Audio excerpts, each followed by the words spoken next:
Yes, yung mga kakamao, kapatid, kapuso, kapamilya, kawani, kaempleyado, kasimbahan. Tayo po ngayon ay isang oras at kalahati na mahigit dito sa papalabas ng Bulacan sa tarangkahan niya. Hindi po natin alam kung ano ang dahilan kung bakit sobrang haba ng traffic. Isang posibleng naiisip natin ay baka nagkaroon ng contingent para sa checkpoint, dahil alam naman natin na ngayon ay yung makasaysayang paghahayag ng isang presidente sa tinaguriang SONA o State of the Nation Address. Kaya naman hinihilingan natin ang ating mamamayan, lahat ng sectors of the society, please watch, listen, and observe. Baka naman magkaroon ng magandang kahinatnan ang sasabihin ng papaalis na presidente na si Rodrigo Roa Duterte. Alam naman natin na sa simula pa lamang ng mga SONA, kahit balikan natin ang kasaysayan, mas malamang doon sa 100% na binibitawan ay puro pangako o yung tinatawag na promises. Pero ang taong bayan ang magbibilang at maglalagay ng proportionate percentage how many of these promises ay nagkaroon ng pagsasakatotohanan o pagsasabuhay o yung nagkaroon ng realization or implementation. So alam naman natin na bumabandera sa atin sa ilang mga SONA ang matingkad na pagsumbat sa mga personahe, ang matingkad na pagmura na naging pambansang trending sa bayan natin. At nung magsimulang magbitaw ng una o kauna-unahang State of the Nation, puro mura po ang ating narinig. Na ito ay matama naman nating pinipigilan, dahil if this kind of a character teaching the children, no, yung usapin ng pagmumura ay hindi maganda sa tenga ng mga bata, at maaring ito ay maging tularan. Ika nga, may kasabihan, kung anong ginagawa ng matanda ay siya namang ginagaya ng bata. O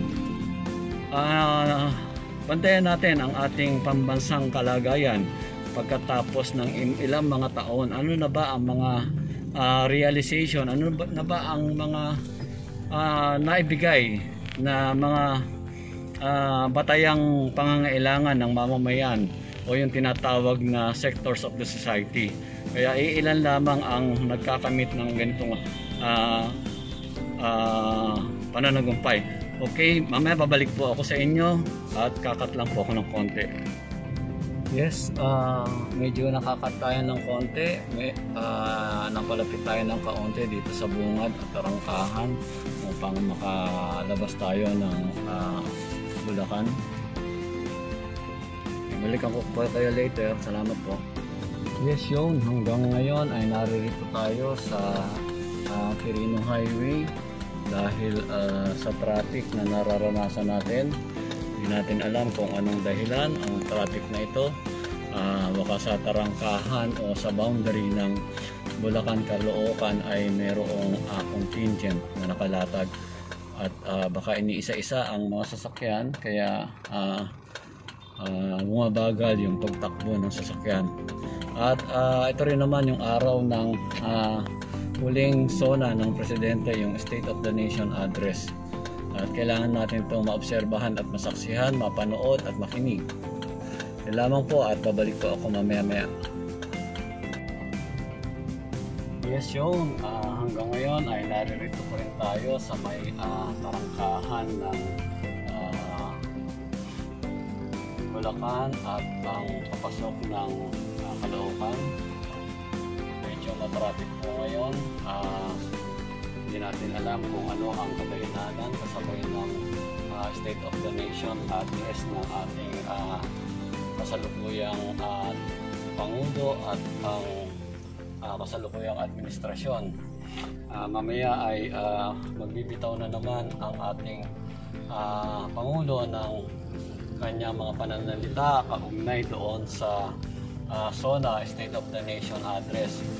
Alam naman natin na ang SONA ito ay inaabangan at binabantayan hindi lamang ng mamamayan ng Pilipinas, maging sa international, dahil tayo ay bahagi ng tinatawag na international o mga rehiyon at mga international na bansa ay nag-oobserba sa mga bawat bansa at sa bawat rehiyon. Kaya tayo ngayon ay papasok para sa trabaho, pero mukhang hindi na natin kakayanin at makikibahagi tayo sa pamamagitan ng ating panonood at pakikinig ng State of the Nation Address. At malamang ay marami na naman pangako tayong maririnig mula doon sa 100% pangako. Ilang porsyento ba ang nagkaroon ng pagsasakatuparan nito upang tumugon doon sa batayang pangangailangan ng mamamayan, lalong-lalo na yung mga tinatawag natin na marginalized sectors of the society, which is the peasant, the fisher folks, the workers, the teachers in education sectors, and then the indigenous people, the lumads, and professionals, doctors, and small and medium enterprise, and then the other institutions affected by this economic and political situation of our society. So now a year of preparatory period of the political party. Every party is preparing for the convention, preparing for the slate of the party, for the running candidate. So now we need to observe our economic and political situation. If our economic is sustain and maintain the needs of the people, it means the government is good in administration. But if not sustain and maintain the needs of the people, it means there is a problem of the government.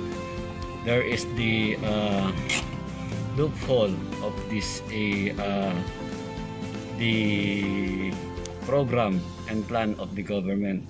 So I think we believe that every SONA we heard ay wala namang 100% napatupad ang mga tinatawag na plans and program nito, and even the promises.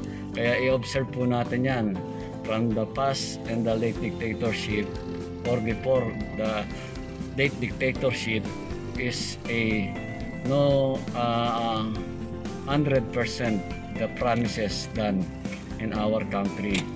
The sad to say is always use the so-called masses, o yung masa, yung mamamayang naghihirap, anak pawis. Ito na naman, darating na naman ang eleksyon at gagamitin na naman ang the so-called masses or the masa sa kanilang mga slogan upang sila ay mamayagpag uli sa kanilang political career. Kaya I want to mention to every one of you to read, observe, analyze what happened to our government, what happened to our country, what happened to the marginalized sectors of the society. That is the real point of view to review and to analyze the situation we have now under the present administration. So mamayang alas 4 ay maririnig natin siyang magsasalita at pakinggan natin meron na naman bang mga pag-atake sa mga personal na tao, meron na naman bang sasabihin hindi makatotohanan, meron na naman bang magte-trending sa kanyang tuwing magkakaroon ng State of the Nation address, yung kanyang laging namumutawi sa kanyang bibig ang pagmumura, na ito ay iniingatan nating isensored sa mga telebisyon. Ginawa na nating ang ating telebisyon ay telebisyon ng barumbado, mga siga at mga tinatawag natin sa ating lipunan, yung mga hindi gaanong nakapag-aral at tambay na laging ambok ang bibig ay pagmumura. Ang maobserbahan, maririnig din natin sa mga radyo na may mga ganyang mga ekspresyon na ginagamit na na pagmumura, na kailangan ingatan natin ang ating mga bata. So that kind of bad words is trending in our society within the Philippines, because the Filipino people always we heard it that from the mouth of the highest appointing authority, or we so-called the President of the Philippines. So sana meron tayong panibagong makukuha, panibagong mapupulot sa State of the Nation address na ito. And everyone has a right to freedom to express the feeling. Everyone has the right to make a freedom of expression, because this is stated in our Constitution of 1987, saying that every Filipino people has the right to express, or the right to speech, and every Filipino people has the right to live better in their living. So dapat ito yung tinutungtungan ng lahat ng magiging iuupong mga pamuno o namumuno sa ating bayan, mula sa nasyonal, munisipalidad, lokal na ahensya ng gobyerno, hanggang doon sa Government Owned Control Corporation, hanggang doon sa SUC, sa 113 state university and colleges. So ito tayo ngayon, hanggang ngayon ay naririto pa rin tayo sa usapin at issue na ito. At ang isang pinaka tumampok na kampanya ay ang tinatawag na pagtatapos ng contractual o yung endo system. Excuse me po. Yung pong tinatawag na contractual system, na isang malaking issue sa ating bayan, na mas malaki ang bilang ng tinatawag na contractual kumpara doon sa mga tinatawag na regular na mga manggagawa. So makikita natin yan sa latag ng pribado at ang publikong sektor, na merong mga manggagawa na hindi pa rin nape-permanent. Sa gobyerno meron pa rin mga administrative staff o kawani na hindi pa rin nape-permanent. So malawakan ang usaping ito, ang issue ng tinatawag na flexibilization of the workers, na dapat ay magkaroon na sila ng regularization. Maririnig kaya natin ito sa ating papaalis na Pangulo sa kanyang huling State of the Nation address. At kinakailangan din natin magpahayag ng ating damdamin. We need to exercise ourselves, what is our opinion and position, and stand on what really happened on our economic and politics in our country. So I believe that there is no such neutral in the position. I believe in everyone has the right to make a better and choose a position and standing, and confirming that our position is in favor of our citizenry. So kinakailangan natin itong bantayan, kailangan natin itong tingnan, sapagkat tayo ay binigyan din ng karapatang mamili. We have the right to choose, or we have the right to free will what we wanting to make as a person or as a citizen.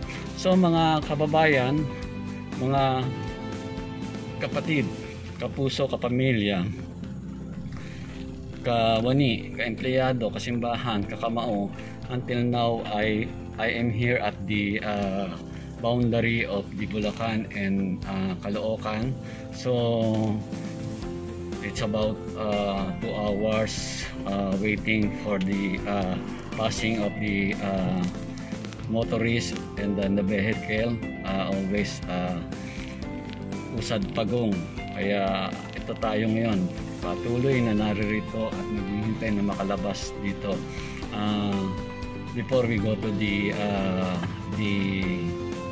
location of the Quezon City, where the people are waiting to the State of the Nation of address of the President. So there is a lot of the people, different kind of position and stand. Whether you are anti, whether you are pro, the most important thing on that is you have a stand and position. So we will respect on that. But when you go to make a standing position, you must be based on the reality. What is the reality pushing you to make your own position in our national situation? So kaya dapat tayong patuloy na mag-isip at mag-alala sapagkat tayo ang naririto sa ating bayan natin at tayo ang nakakaalam ng kilos at galaw na takbo ng ekonomiya at politika natin. Kaya sana when the election is coming this year of 2022, one of my advocacy is to choose who is the best leader for us, who is the potential leader for us. It's not only for the popularity of the one person, it is for the person having and carrying the potentials being a leaders.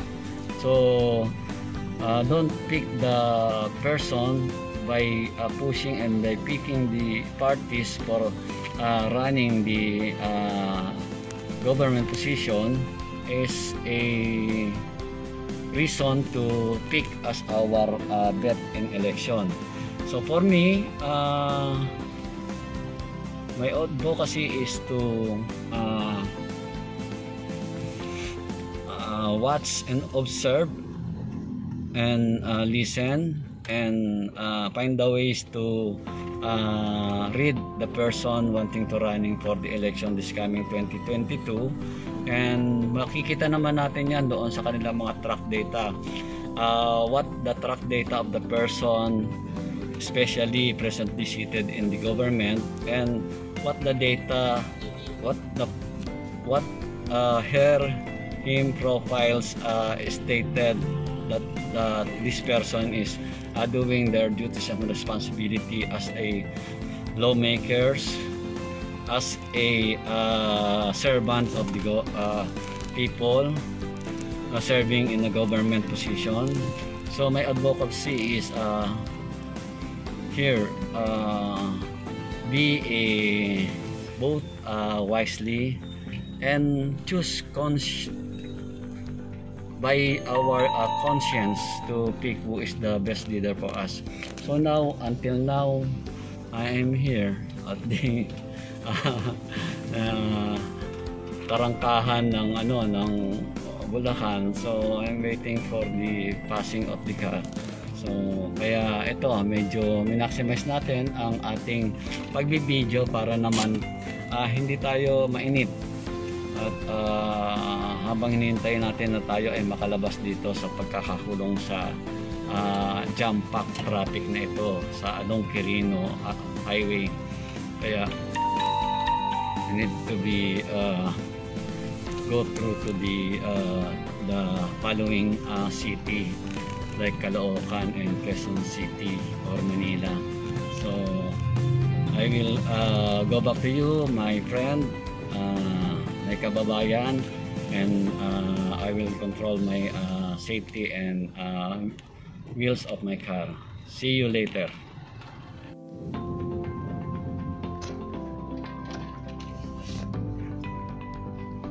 Ayan, meron po tayong checkpoint, kaya pala tayo ay mabagal dahil merong checkpoint.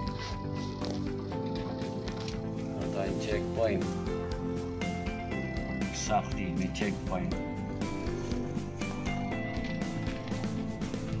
Ayan, may checkpoint po. Checkpoint. Okay, nakalabas na po tayo sa checkpoint. And then the other side ay meron din checkpoint. Right and left checkpoint. Every private car ay chine-check. So, ayan. Tayo ay pinayagan na lang dumiretso. Tayo hinarang. Okay? Balik na lang po ako sa inyo mamaya, mga kakawani, kapatid, kapuso, kapamilya, kamao, kasimbahan.